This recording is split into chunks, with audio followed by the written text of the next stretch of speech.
This is section 8.3.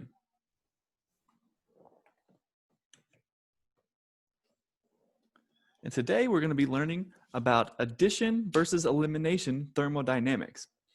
And the reason why we're learning about this is because if you have an alkene, you can perform an addition such as this hydrohalogenation, meaning that we add a hydrogen and a halogen across the double bond.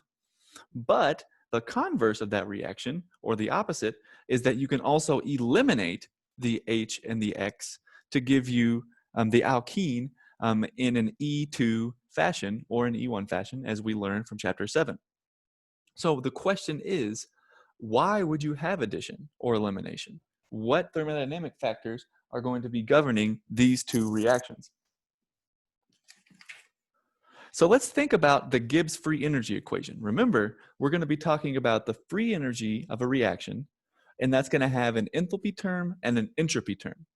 And also remember that if you have a spontaneous reaction, meaning that it happens without any special circumstances, delta G needs to be negative. So delta H needs to be negative probably, and delta S should probably be as small as possible. That way we don't subtract too much away from it. If delta S is negative, which it probably will be, hopefully, then this should be spontaneous as well.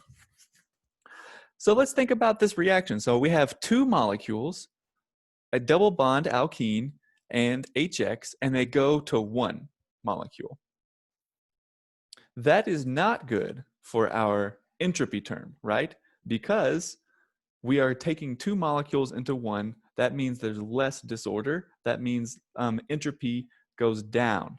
So it's negative. So that means this could be a positive value. So as the entropy term gets larger, it's actually going to be fighting against the enthalpy term. And we really have to hope that the enthalpy term is very big. Otherwise, this reaction won't be spontaneous. Okay, so looking a little more closely at our reaction, we are going to be breaking one double bond and one single bond, but we're going to be forming two single bonds.